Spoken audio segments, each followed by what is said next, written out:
This tape recording is copyrighted by the Sanatana Dharma Foundation, 2970 Russell Street, Berkeley, California, 94705, United States of America. The following discourse by Yogeshwar Muni is of the Dying, Death, and the After-Death Experience Seminar.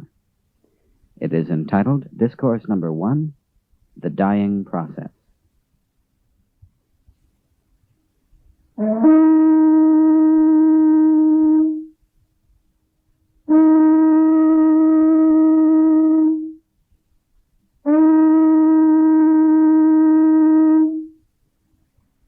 First, we'll talk about the dying process.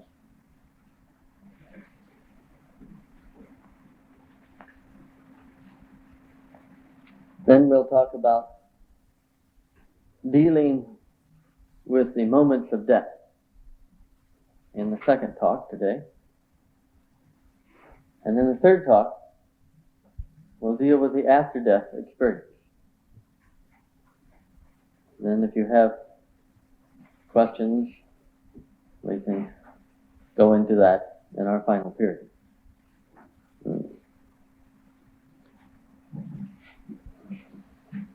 No matter how you look at the subject of death,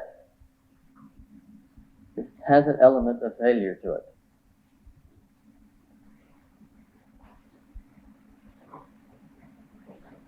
It is easy to try to take the approach of saying, well, death is a glorious occasion. And in some ways, I guess it's all right to look at it that way. But viewed from the living standpoint, we've lost when death has come. The final end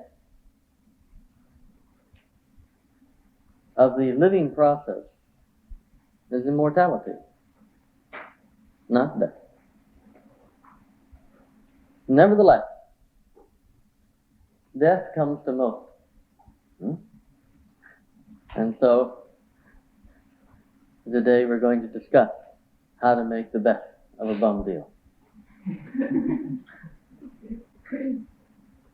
And I think we can have a lot to say about it, and that we can find a lot of ways to improve our knowledge, our ability to help others through, and to improve the level of consciousness and dignity of the death process. And every time we have a difficulty, if we're wise, we say, what can I learn from this? How can I grow from this? And death is like that. How can one learn? How can one grow from it?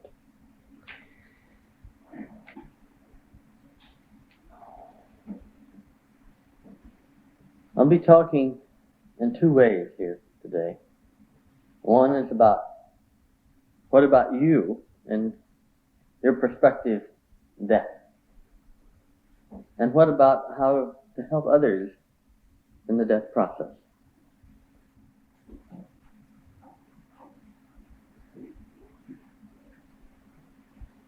Now, I'm not a psychologist.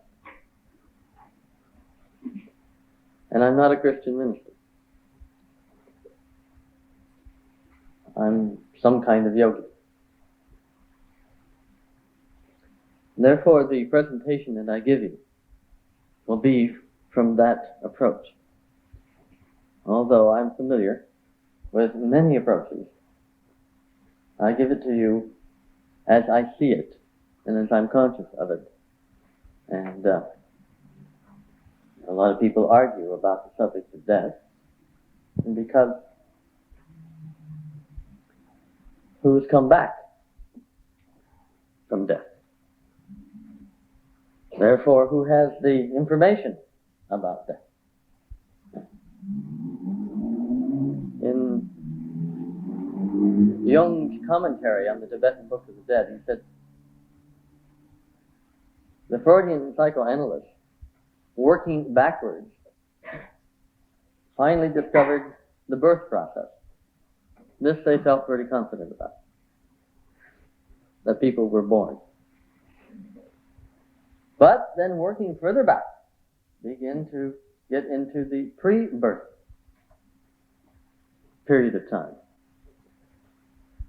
And when he wrote his commentary in, I think about 1930-something, he said it would be marvelous if people would seriously undertake the research of working back from this interuterine period, the prenatal period, further back, because if they did, they were bound to find out what happened before that.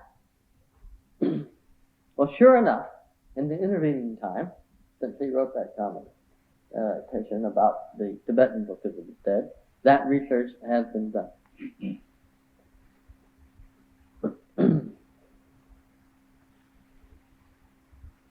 The dying process does not begin a few minutes, a few hours, a few days, or even a few weeks or months before death comes.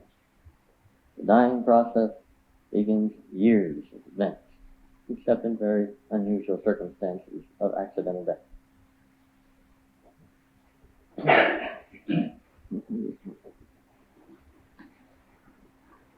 Where does it go?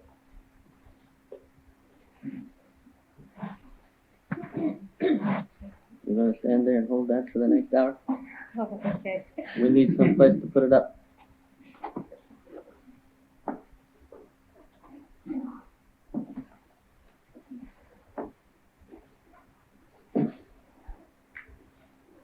I prepared a little chart here called the cycle of existence. We can't call it the cycle of life because we're dealing both with life and death and the after-death areas. Above the line here is the area being in a body. Below the line is not in a body.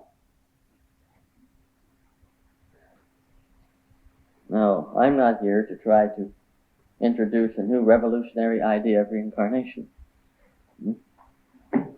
This has been introduced long before you and I ever saw the light of day in this life. In fact, reincarnation was a standard part of Christian belief for the first 300 years of Christianity. It wasn't until the Council of Nicaea that the Christian bishops got together and voted it out.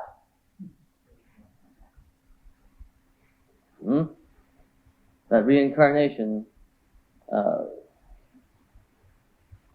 wasn't true. The vast majority of mankind has accepted the reality that one is a spiritual, eternal entity that goes from body to body, from life to life. And even the more orthodox Christians in recent times, if not publicly accepting this principle, in their hearts think it's probably true. So we have a cycle of existence. And one exists in a body, or one exists not in a body. And I've shown the cycle beginning here at birth, and one becomes more and more into a body as he develops and grows and gets into it, to the body, till he reaches about the age of 19. 17, 18, 19, something like that. And he's really there in the body. But at this time also, because of social pressures, necessities of life, the energy of the body becomes captured by the mind, by the will. He has to behave. He has to behave a certain way. He has to work. He has to study. He has to keep his nose to the grindstone. He has to do what he's told to do. And to do this, he can't let the natural vital energy do what it wants in the body. So he captures it with his willpower and makes it behave. When that capture is complete, the process of dying begins. And he begins to move out of the body, slowly at first, and then with gradual increasing pulling out of the body. The world becomes a little less real. The dew is not quite as sparkling in the grass in the mornings anymore as it was in his youth. So the dying process begins at the peak of life and begins to gradually go down. You may not notice it until you're around 30 or so, but around that point, then it'll start to become real. You know, I'm not quite as springy as I used to be. Things are not quite as shiny as they used to be. And I'm only 31.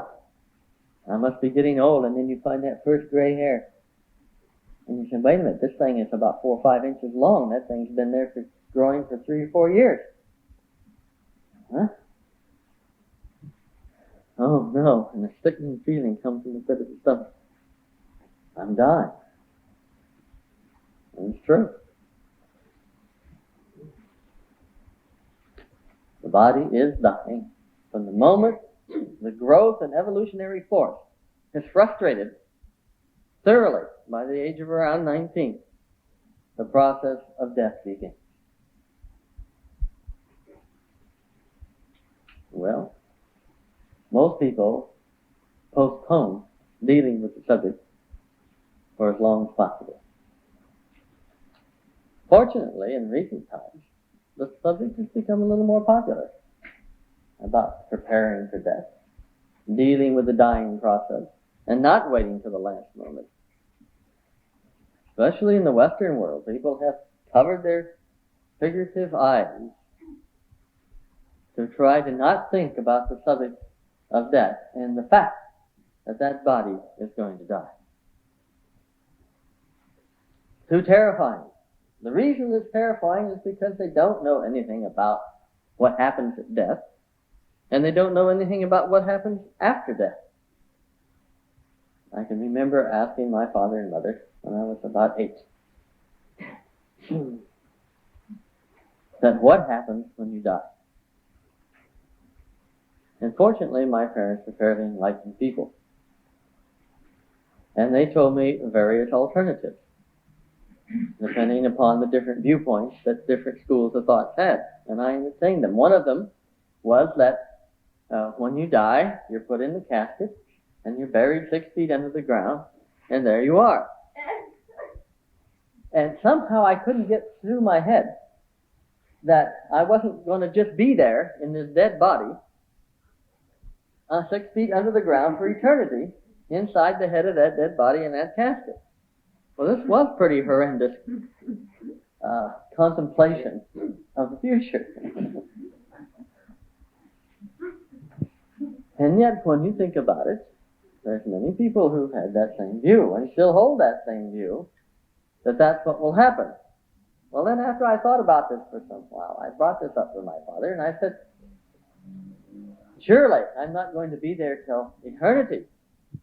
And then my mother explained, well, the Christians say that at a certain point you'll be resurrected and then you'll go to heaven. You know, when the final age comes. No, so it wasn't quite so bad. It wasn't eternity. It would be some indefinite, distant point in the future.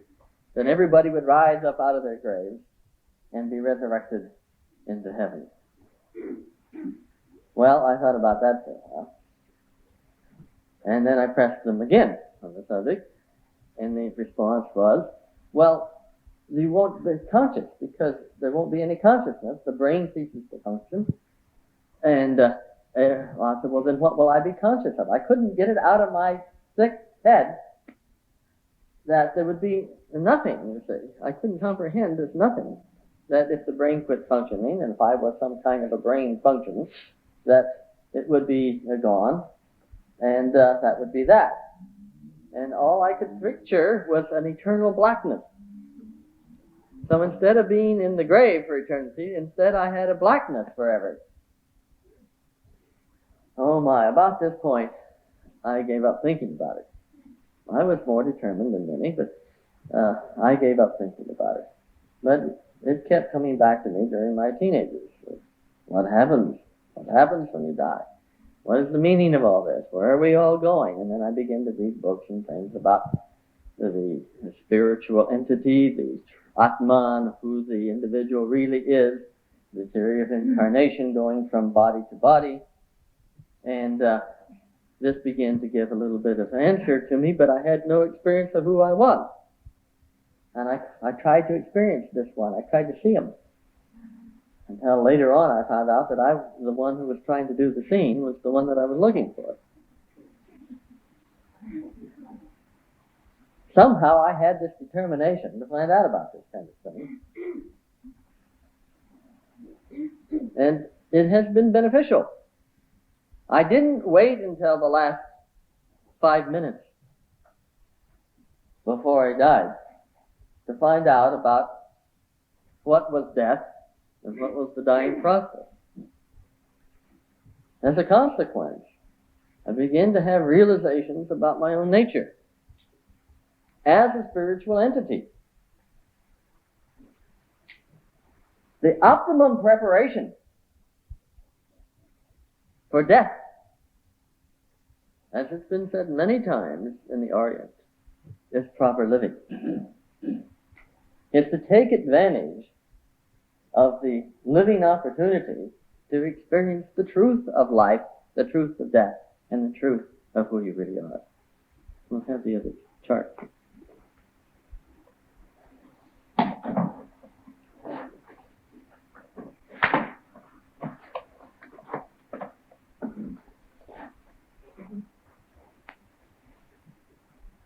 Here I've prepared a little chart called the parts of man. Most people offhand think of themselves just as a body. If they give a little reflection on it, they think of themselves as a personality. If they give a little more on it, they think of themselves as the mind. And the core of the mind, the ego. And if they really pursue the subject thoroughly, they'll discover who they really are as an immortal entity, which the Christians call the soul. But it is an immortal soul, an entity which is not subject to time. So these are the three parts of man before death: the body, the mind, and the individual. I've shown the mind here as surrounding the whole head because that's the whole confused area of the mind.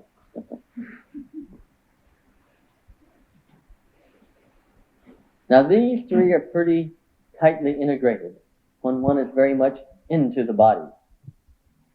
The mind is there, them as a spiritual entity is there, and it's very much you as an individual is very much in the body. And this is a critical point.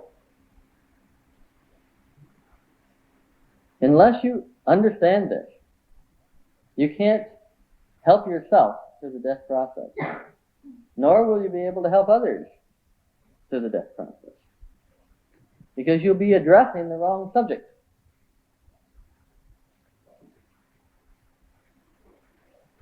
If you think you are the body, the best way to prepare for death is to go out and have the wildest possible time you could have. Recently, a very well-known science writer has made this pronouncement. He's concluded that the world is not going to last very long, and he, being mostly a biologist, has concluded that he is a body, and he left his wife and family and has gone out on a total tear to just enjoy himself with every possible way and means that he can, and he has plenty of money to do it with.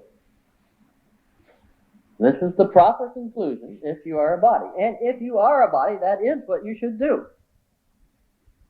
But all the wise men of the ages have said that you're not a body. My experience says that you're not a body. That you are a spiritual entity, an eternal, immortal being. That you have a body. And that you have a mind. And in this mind are contained the personality, memory, thought processes.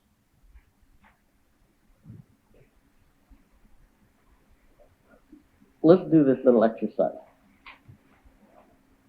to see if you can have a subjective experience of it. Many people have success in just a few minutes on this.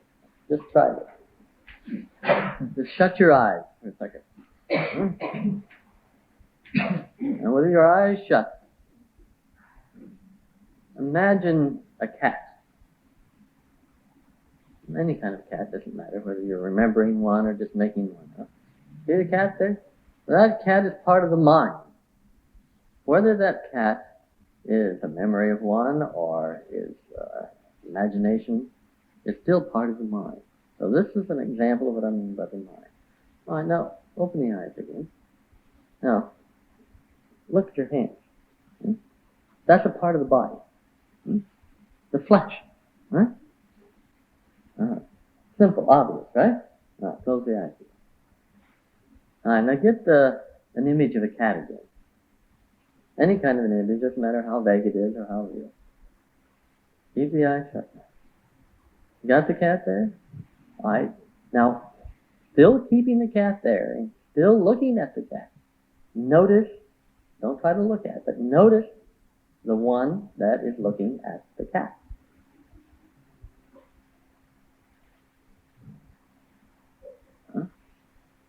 That's you. That's what we mean by you, the individual. Try it again. Get the cat. Keep the eyes shut so you know it's not the eyes that are seeing. That's the cat. Now notice that there is that which is looking at the cat. Don't try to look at it, because if you look at it, then you'll move away and look at where you used to be. Just notice, just be conscious that you are looking at the cat. Very good. All right, you can open your eyes now. You can practice that later if you want to.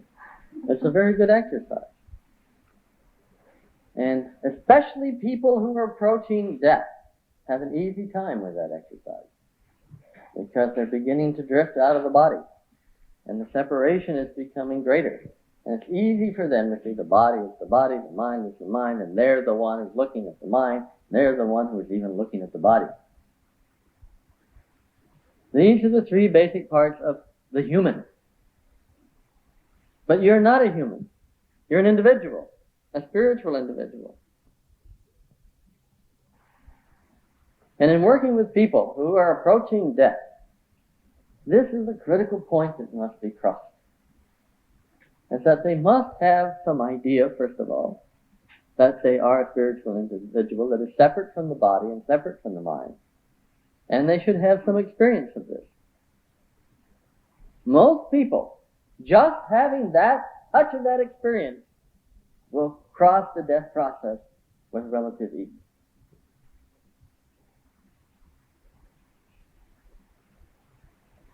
So far as their own subjective experiences are concerned. Now, what happens after death is another subject. The body dies. The etheric body leaves and takes the mind with it. Oh boy, that's when we get into it. And the individual has around him then his mind and his etheric body. The etheric body is like a copy of the physical body. It's actually the other way around. The physical body is a copy of the etheric body, but unless you've experienced the etheric body, then you might think of it the other way. Let's go back to the other chart now.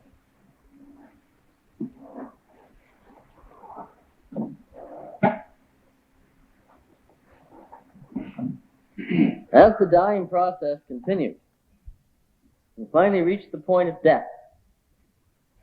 The phase of death begins before one actually leaves the body completely and before the body ceases to function. This is phase 1, I've called it, and it's the process of death itself. Phase 2 takes you into the depths of the mind. And phase 3, the process of rebirth until one is born again into another body. Now, we'll be dealing with the process of death itself and the after-death experience later on. But you should know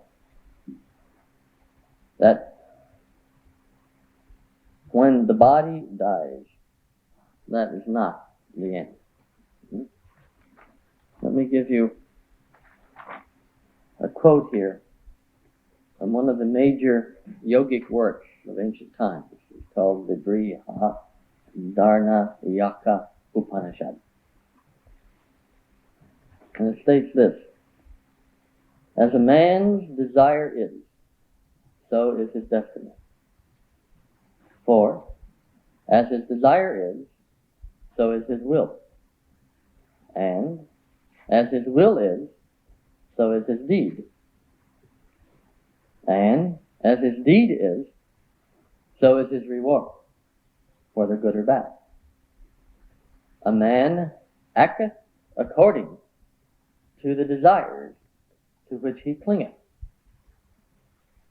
After death, he goeth to the next world, bearing in his mind the subtle impressions of his deeds. And, after reaping there the harvest of his deeds, he returneth again to this world of action. Thus, he who hath desire continueth subject to rebirth.